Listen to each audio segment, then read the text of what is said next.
Hello, everyone. Welcome back. My name is Aarna, host of Aarna's News, where on this podcast channel, I aim to eliminate the gender gap in the STEM fields by featuring inspiring female professionals and highlighting their stories and accomplishments to further encourage girls.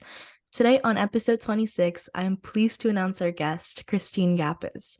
As the Vice President of Laboratory Operations at Emerald Cloud Lab with more than 14 years of experience under her belt, she's exceptional in people management and process improvement. Her highly motivated professional self made her the person she is today and built her attention to detail.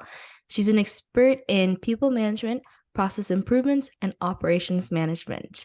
So thank you so much, Christine, for being here today. Before we dive into the questions, would you like to introduce yourself? Yeah, sure. And thanks that introduction was perfect.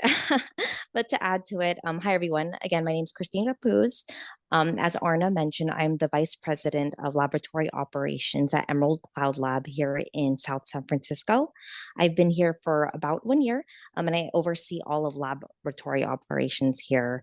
I guess if you wanted to go a little more into it, so my department oversees three different teams, which is operations, inventory, and technical training. The operations team is a very large team. It's actually the biggest team here at Emerald.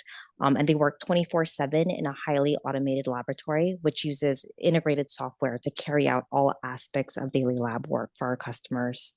And in addition to that, as I mentioned, we have the inventory and technical training team as well. So it's a very large group. And we work cross-functionally and interface with many teams, such as the sales, scientific, and engineering teams, on a daily and weekly cadence as well, in order to do things such as maintain and qualify equipment, support system improvements and upgrades, and assist in investigating issues. And overall, we just need to be able to accommodate to the changing priorities here. Yeah, this kind of leads to my next question, which is tell us a bit about your career path. Yeah, of course. So I guess as a disclaimer, my career path has not been linear, but it's all worked out in the end. So I guess since it's not linear, like I said, just bear with me. So I don't know if you have any local followers there, but I'm local. As I mentioned, I attended school here in San Jose. I was part of the East Side Union School District. So after high school, I graduated from Independence. I didn't have much guidance on what to do, but nonetheless, I chose a major based on what I was good at. So at the time, I knew just from classes that I was good at chemistry, biology, and math. So that kind of translated naturally into a biochemical engineering major. I went to UC Davis for this. And at the end of my college career, I kind of realized that this was not really the role for me. I didn't know what the major was going to be and what kind of jobs would come of that major. So I knew that I didn't want to pursue kind of what a chemical engineer is. And I guess you could say in a strange way, it kind of worked out because at the time that I graduated, we were in a recession and there weren't a lot of jobs. I took the first job that I got, which was at a very small company called AK Scientific. And let me tell you, my job was just packing chemicals. I arranged shipments, I opened packages. It was very manual, even if you could say. Um, but I still enjoyed it. But the next career move I made was to XDX, which is now known as CareDX. From there, I was a technical service representative, technical service rep. I was a point of contact for draw sites and hospitals. I also physically received patient samples and did a lot of data entry. Um, and then I guess this is where my career kind of got moving a little more is when I moved to Monogram Biosciences, which is owned by LabCorp. So from there, I started as a lab tech. I advanced to a senior lab tech, and then I cross-trained in different departments. And eventually, I became a technical lead and manager. And at this time, I kind of saw that I wanted to pursue sort of the management route. So I decided to get my MBA, which I did at Pepperdine. Um, and yeah, I did it while I was working as well. So it was a tough time, but it was very worth it to kind of get that under my belt. So after Monogram, I went to PPD, where I was a manager, where I kind of oversaw a lot of our West Coast clients, which included, a lot of the top pharma companies in the region. Yeah, and after that, I landed at the company that I'm at now, and like everyone says, the rest is history, I guess. um, but if I had to summarize a common thread, I guess what it was at each job is that I just didn't settle where I was, and I kind of just kept on growing through the ranks in each of the roles that I was in, kind of doing each job that I could the best that I could. But eventually, I kind of found what I was passionate about, which was being a manager. And once I figured that out and I realized that that's what resonated with me, everything kind of fell into place. Yeah, I'm really happy you found where you enjoyed at the end, even though your career progression wasn't linear. So thank you for sharing your story. Um, Of course. all right, so my next question is, what advice would you give someone wanting to pursue a career similar to yours, and do you have any tips to succeed? Yeah, that's a really good question. Um, So I guess we could kind of break up this question. So I guess if you just want to pursue management, let's say, and again, I don't know exactly who your audience is, or I'm sure all women and girls of all ages. But if you're already in a professional field and you want to be in management, I would say in general, just increase your visibility to management. This could be in many ways. You need to speak up. I don't know, take initiative, seek out additional responsibilities, ask for help, with the assumption that people do want to help you. I feel like that always helped me because I was always scared to ask for help. But if you kind of have this belief that people want to help you, that kind of gives you the courage to ask people for help. Um, and, just improve communication overall. And, as managers, we tend to have to know about the big picture in order to make decisions. So, if you're at a company now and you want to pursue management, it's worth it to take the time to understand how processes outside of your department work. So kind of go outside of, your current role.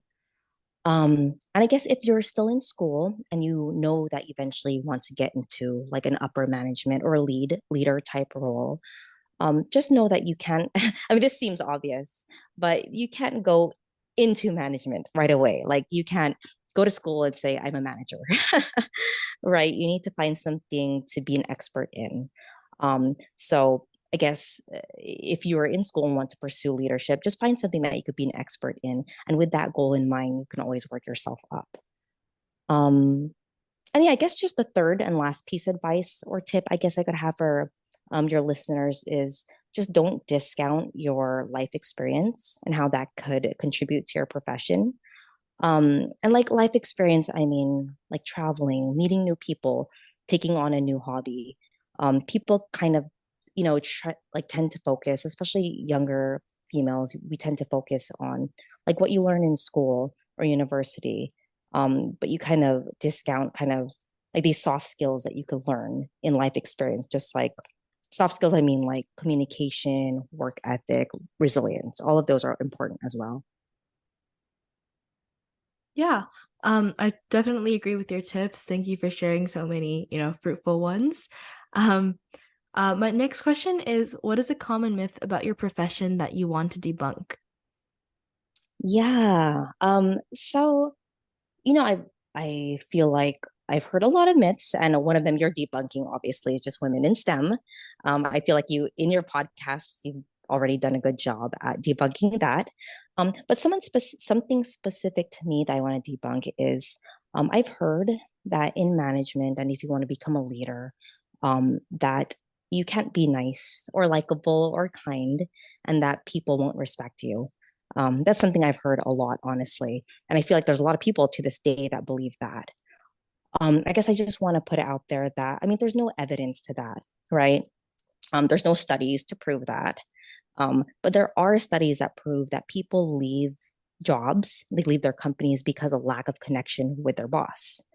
Um, so, I mean, I'm not saying to be a pushover, but if you're naturally nice like me, I just would say, like, don't let that stop you from pursuing management. It's possible. It's harder, honestly. Sometimes it's easier just to be mean I think what's more important is to develop a tough skin and just to find a way that's organic to you to be assertive. As a leader, your genuineness will shine through and people will resonate with that. I think that's one myth. And then another myth that I was thinking about that maybe applies to like younger females, those especially in school. And actually, I was listening to your podcast, Aarna, and it made me think about that. I forget who brought it up. Um, but there is a myth that you need to be good at something from the get go to turn it into a successful career. So a variation of this would be like you have to have good grades, or you have to go to a really good prestigious school in order to have a successful career. Um, and I just feel that grades are a very good leading indicator, but they're not like the final determining factor on your success. Um, so I just feel like that's definitely a myth. I've just seen in my profession and years of experience where people, weren't the best student or they weren't, didn't go to the greatest school, but don't let that, I guess, hold you back. Yeah. Yeah, to expand on what you said for both of your answers, for the first one, I truly get it because I've seen in the workforce a lot of people say that there's a spectrum that women fall into. Mm-hmm. Either you're really nice and people don't think that you're serious enough to take a role, or you're really like introverted and people don't aren't gonna be friends with you or something like that. And yeah, I truly get that one. And also with your second one, I truly get it. Like as a student myself, I know that grades are a lot that people care about, especially in my school, but I feel like not a lot of people remember that it's just something, but it's not gonna like it's not the determining factor. So thank you for Yeah. telling that. Yeah, it definitely is true. And I know even hearing that as a student, it was almost it was almost upsetting to hear, honestly, when as a student, like, no, I'm working hard for these grades. Like they better matter in the end.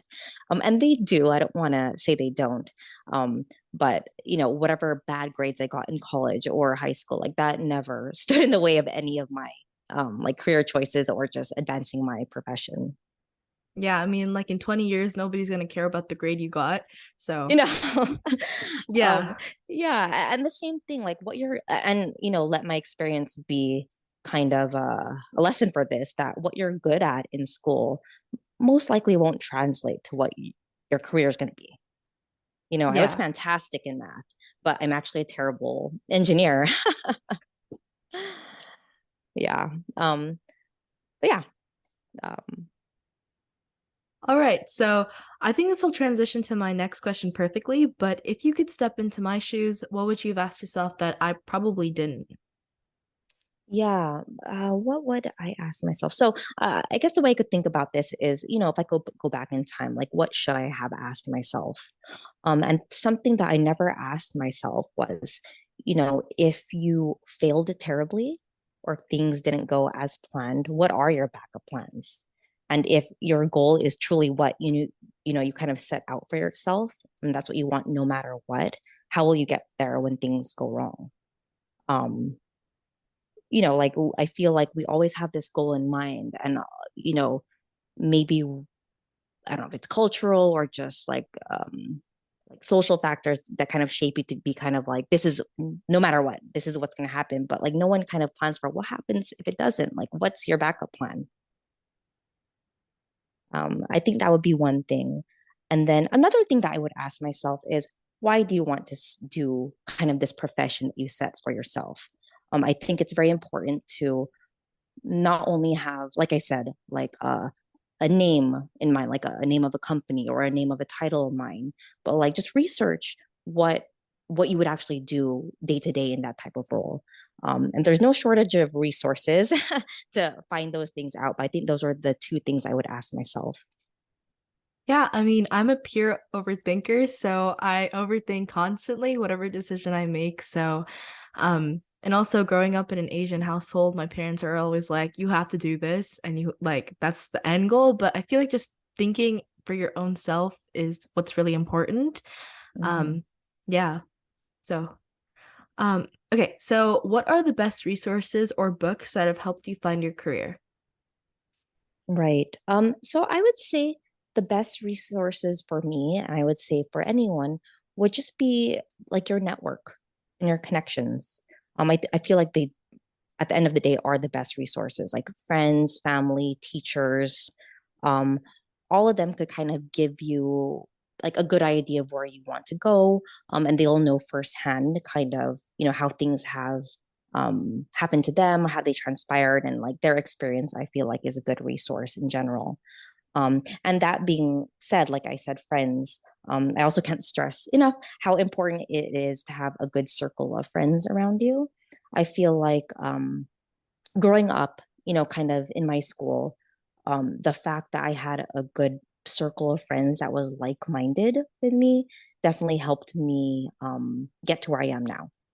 Um, yeah, let's just say that.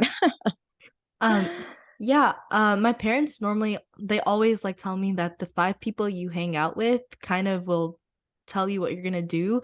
Like if you Um, yep. it's like this one motto, but like the people you surround yourself with now kind of will guide you to who you probably will be.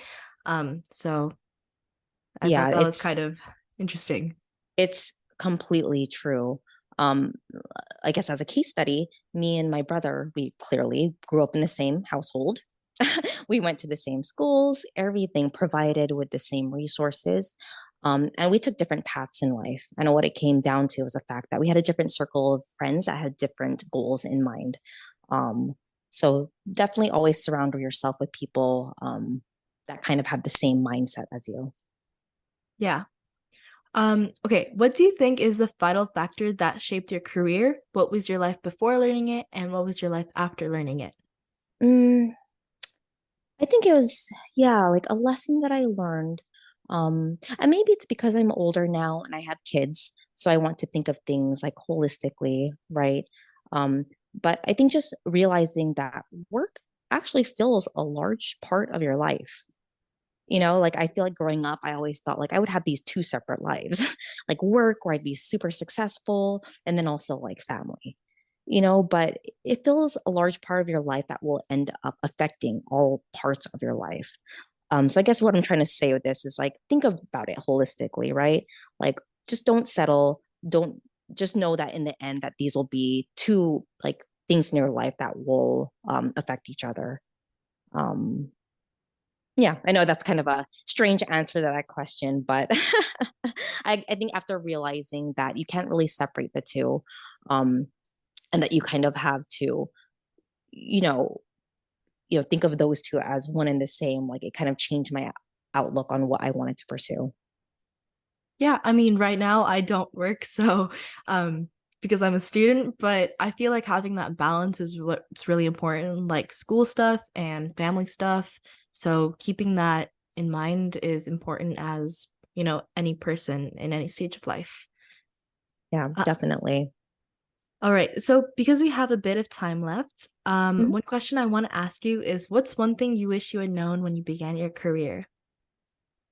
Yeah, I feel like one thing that I didn't know that I definitely know now was that you won't be expected to know everything, no matter what level you're at.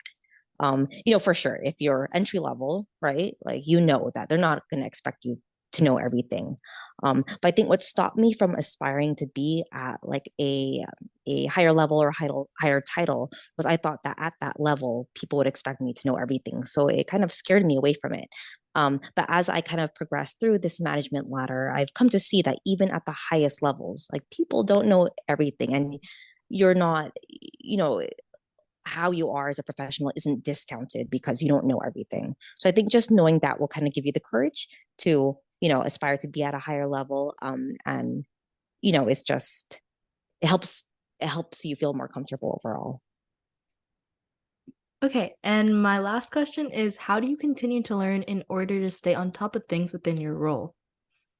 Yeah, I think it's very important to be kind of self-reflective, and just like never stay comfortable, right? If you get comfortable, like comfort is a terrible indicator of success, right? If you're comfortable, you're not learning. So basically just don't get comfortable. Self-reflect on, knowing that you always have something to improve on. And then just seek mentors, right? So that could be someone out of your profession or out of your work, or you could also just find allies within your profession that you can go to. And I feel like if you have those, you'll always be learning and you'll basically find ways to stay on top. Yeah, I mean, I've always, I mean, I hate to admit it, but I never like to try new things because I hate stepping out of my own comfort zone. So, I mean, before quarantine and before like I entered high school, I never liked trying new things. Like I always stuck to what I was doing. I was so stubborn in that way. And Mm-hmm. now I've understood that, stepping out of your comfort zone is one of the only things that will help you learn. So, Yes. yeah. Yeah, yeah, definitely to go off of that. Like stepping out of your comfort zone. I mean, as I mentioned, you're not always going to be successful. You're going to fail at some point. So just stepping out of your comfort zone now and getting used to that will help you be prepared, in the future when things don't go your way, which they inevitably will not go your way. Yeah, I mean, audience, listen up to that. Okay, so that ends up all of the questions. So thank you so much for being here, Christine. Yeah, I mean, I really appreciate it. I definitely respect the work that you're doing here. And yeah, I hope your audience grows. And, I really thank you for letting me be a part of this. Thank you. All right. So, thus, that concludes episode 25. If you want to know more about how I relate to these amazing topics, then stay tuned for upcoming episodes. A free way to support this show is by leaving it a 5-star rating and a review on the player you are listening to. Let me know what you enjoy about this podcast, as it's a chance to tell me what you love about the show, and it helps others discover it too. Once again, thank you for finding me, and I hope we stay in touch with each other. Dito, you're listening to Aarna Sahu, the host of Aarna's News. Toodles!